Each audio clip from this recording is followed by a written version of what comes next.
Assalamualaikum warahmatullahi wabarakatuh. Kenalkan, nama saya Syariatul Ihsan dari kelas 1 TIF G.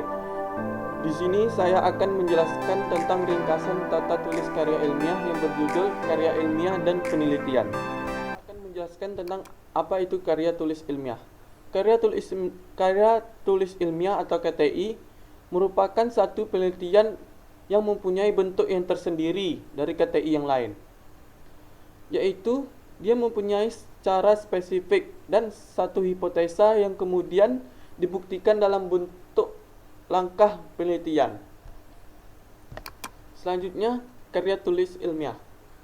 Setiap karya tulis yang dihasilkan seseorang tidak serta merta dapat digolongkan ke dalam format KTI karena KTI memiliki sifat yang kekhususan, sehingga kekhususan ini diantaranya ialah mengupas dan mempermasalahkan pengetahuan.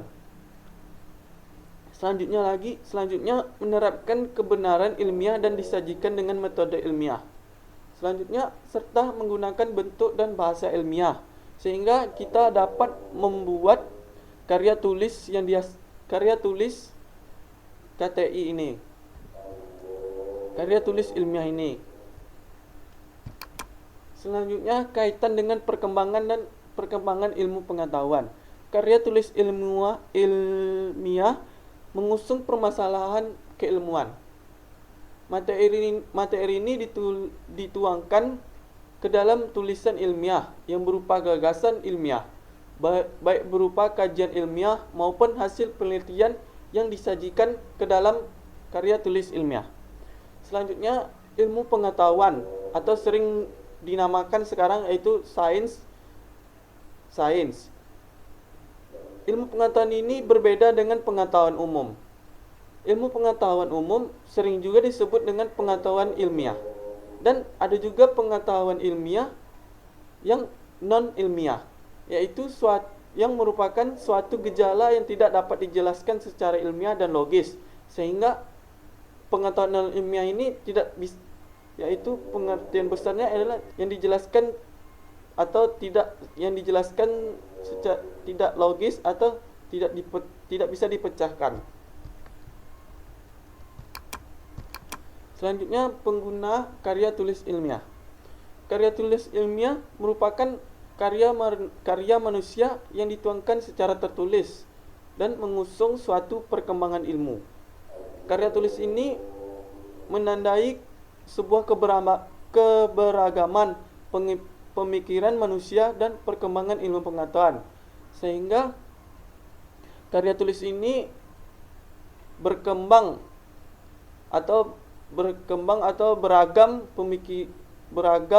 tentang perkembangan ilmu pengetahuan dan keberagaman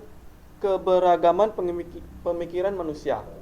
Selanjutnya, pembelajaran menulis karya ilmiah di sekolah-sekolah di Indonesia banyak yang tidak dilakukan secara khusus. Pada umumnya, kemampuan menyusun karya tulis ilmiah yang dimiliki para pelajar, kemungkinan sebagian besar karya ini dia mampu melatihnya diri sendiri. Jadi, dalam karya ilmiah di sekolah-sekolah itu tidak perlu lagi pada umumnya sebagian besar dia sudah mampu melatih dirinya. Selanjutnya, karya tulis ilmiah populer. Telah diuraikan di atas bahwa ciri satu karya tulis ilmiah ini antaranya adalah bahwa karya tulis ilmiah ini adalah karangan yang berisi gagasan ilmiah yang disajikan dengan secara ilmiah serta menggunakan bentuk dan bahasa ilmiah. Yang dimaksud dengan judul di atas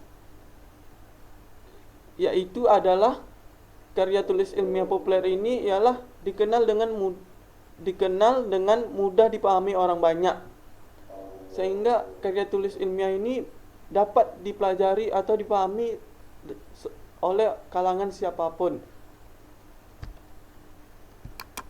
Selanjutnya, memperoleh ilmu pengetahuan. Tidak semua ilmuwan itu dapat memahami cara tingkatan berpikir seseorang dalam bermasyarakat umum. Kebanyakan mereka berpendapat bahwa menulis karangan ilmu pengetahuan populer itu adalah membuang-buang waktu, dan karangan ilmu pengetahuan ditulis tidak teknis dan tidak lengkap dan tidak eksak dan tidak bermutu, sehingga ilmu pengetahuan populer ini tidak dipakai oleh masyarakat karena tidak lengkap dan tidak eksak dan tidak bermutu. Selanjutnya, cara untuk mempopulerkan ilmu pengetahuan dalam karya tulis ilmiah populer itu bermacam-macam, tetapi umumnya adalah sebagai berikut. Yang pertama, menyatakan hasilnya.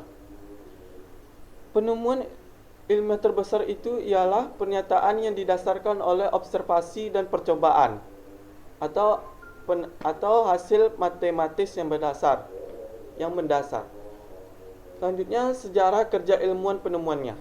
Ilmu pengetahuan populer ini itu menjelaskan tentang bakteri, tentang listrik, dan tentang antibiotika misalnya. Jadi sejarahnya ialah menjelaskan tentang ilmu pengetahuan tentang bakteri, tentang listrik, dan tentang antibiotika, dan dapat dipahami dengan mudah sejarahnya dapat dipahami dengan mudah oleh masyarakat umum melalui cerita yang berturut-turut tentang cara inkolusi,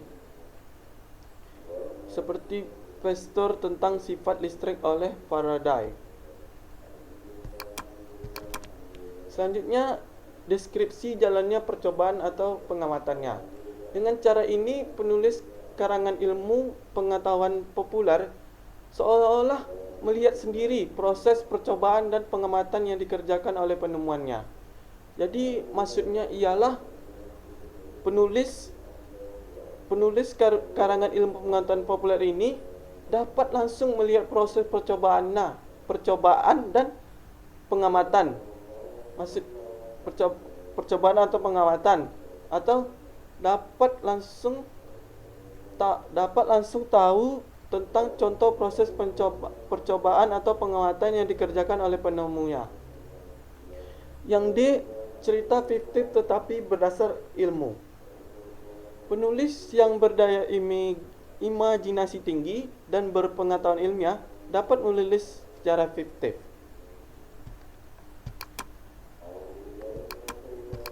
Selanjutnya, karya tulis penelitian. Hasil pembuktian yang ternyata benar merupakan kesimpulan yang disebut dengan tesa. Dan bahasa Inggrisnya adalah thesis. Merupakan istilah umum untuk tulisan akademik yang dilakukan oleh mahasiswa yang diwajibkan di seluruh perguruan tinggi. Selanjutnya adalah proposal penelitian. Harus bertalian dengan pertanyaan-pertanyaan yang dijelaskan dan tepat. Teks proposal harus bermampu meyakinkan peninjau atau penilai bahwa pengusul benar-benar tahu apa yang harus dilakukan dan bagaimana dia akan melakukannya. Maksudnya ialah teks proposal itu penulis harus meyakinkan atau meninjau atau penilai meninjau kepada penilai bahwa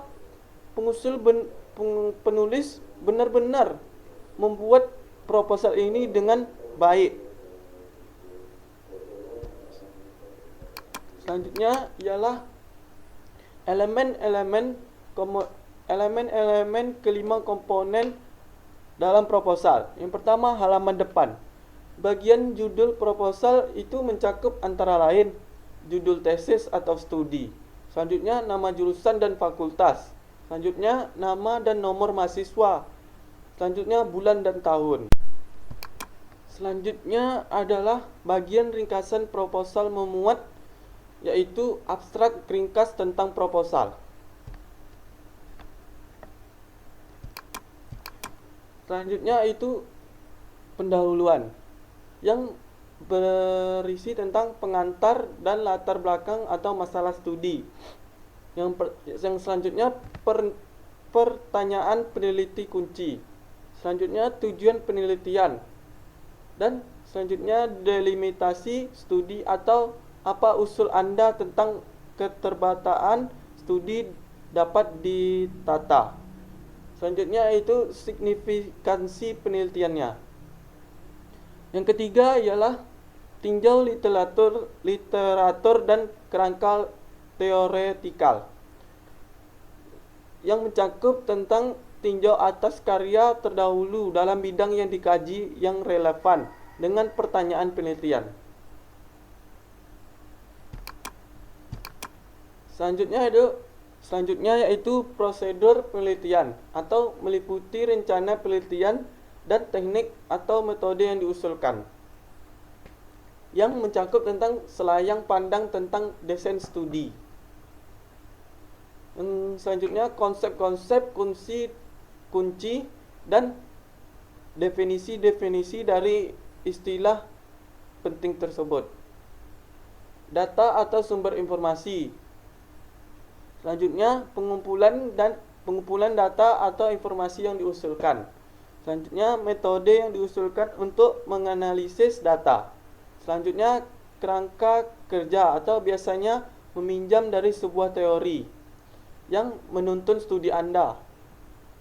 Yang terakhir rentang masa studi atau timeline dan budget, itu tentang waktu dan budget yang Anda keluarkan.